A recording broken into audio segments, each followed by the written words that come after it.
Sports to the Bone family, back at it again with another video. Thank you all for tuning in.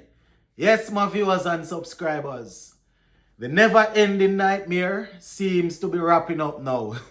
The final T20 will be played later on tonight, and I have a couple of things surrounding West Indies cricket to talk about. We see where Casey Carty has been called up to the squad. Plus, we see where the players, they have been fined 10% of their match fee coming out of the fourth T20. Also going to be talking a little bit about the playing 11 that should go out there. Even though it doesn't matter. Playing 11 batting order, the results seem to be, seems as if the result will be the same. So we'll just talk a little bit. Just give a listening ear and you can let me know your thoughts in the comment section. Alright, my people, so earlier today, CWI sent out some information that Evan Lewis has returned home and Casey Carty has joined the squad. Yes, so Casey Carty has joined the squad and Evan Lewis has returned home. It would appear as if it's the same injury that Evan Lewis picked up at the beginning of this series. You know, if you have been watching the games, you would see him in the dugout with all of here taped up and stuff. So they didn't specify, you know, they just said that he has returned home because of an injury. You know, I mean, it's the final game. So I guess the fact that they are playing in the Caribbean, they can easily call up a replacement.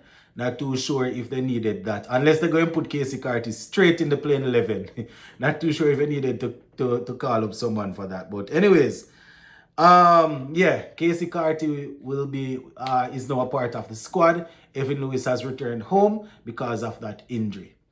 Now, coming out of the fourth game, my people, the players, they were fined 10% of their match fee. Yes, 10%, and it's because of slow over rate. And I mean, when you have people bowling almost 2 overs in one, these things will happen. You understand?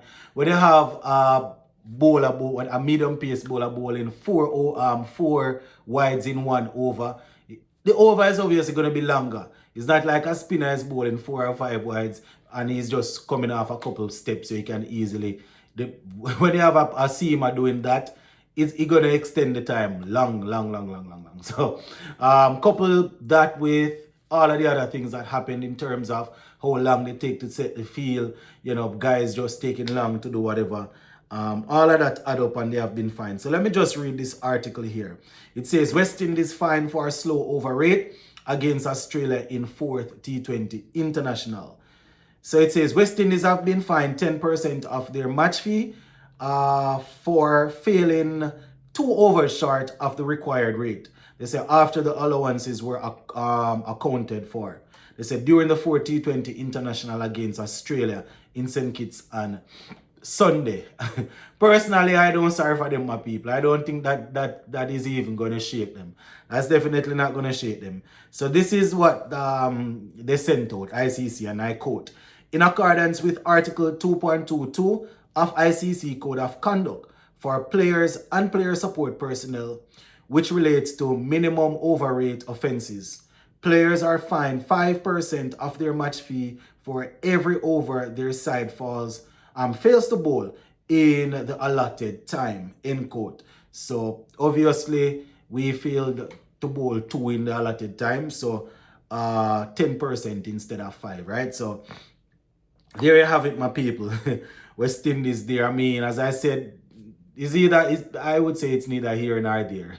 Because, you know, we're playing the series to win, and based on how it looks right now, it seems as if we're going to finish 8-0. Yes.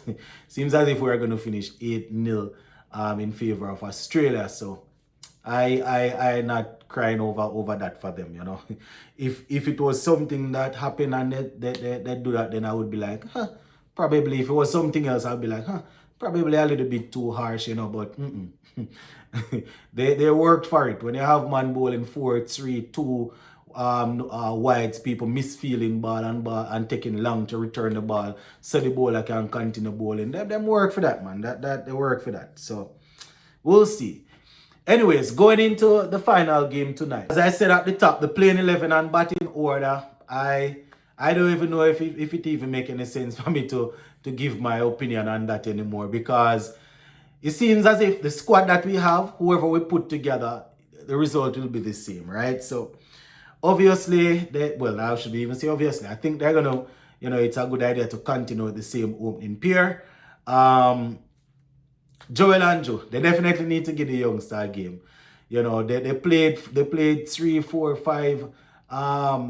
Well, not even, well, tonight is the fifth one. They played the first four, and I would say they think they're playing the strongest team just to try and secure a win, and they haven't been able to do so. So I would say give the youngster a game. I understand. They brought in Matthew Ford, still didn't work in our favor. So I would say give Andrew a game. Let him just, finish off. Right now, it doesn't even matter. It doesn't even matter. I am basically lost for words, my people, because they keep on saying that everything that they are doing is them building up and leading up to the next T20 World Cup. They are trying to keep the team together. They are trying to do a whole lot of things except win. It doesn't seem to me as if they are trying, because I said this in the video this morning, or yesterday. I do have a problem with the team losing. You're going to have players that are better than your players that are going to come skill for skill. When they are talking about batting and bowling, they are going to outmatch you, and when they put everything together, it might be tough to beat them. But the basic things like taking catches, not asking it to be John Rose, not asking it to do anything spectacular. Take simple catches, do the long barrier, crow hop, whatever technique it is to field the ground balls and pass them back in, dive and just stop a ball. Those are the basics that you can ask a professional cricketer for. And if they are not able to do that, my people, then I don't know. I don't know how we're going to compete. And each time I hear these people that are in leadership position talking, all they will say is that they are on their way to getting back West Indies to where we belong and getting West Indies back to the top. I don't know how we do that. I don't know how we do that in winning 1 or 2 games in 20 odd games. I don't know. I don't know, my people. It's tough. It's really tough. Usually the T20 team, generally speaking, you can count on them to give you something to celebrate, right? I know the tests and the ODI team, very rarely we're able to win anything. But generally speaking, the T20 team, we don't generally get swept like that. You understand? I think the last time we played Australia, we actually won that series quite comfortably. The last time we played them in T20 here. So, I would say that it's I don't see where it's going, my people. I don't see. I don't know if I can do it. I don't know how much longer I can do this, You all that are supporting me, you should probably start reading up on some golf and some tennis and beach volleyball if you are not familiar with those sports, because we're probably going to have to start carrying them sort of sports and left the cricket. Big up, yeah, man.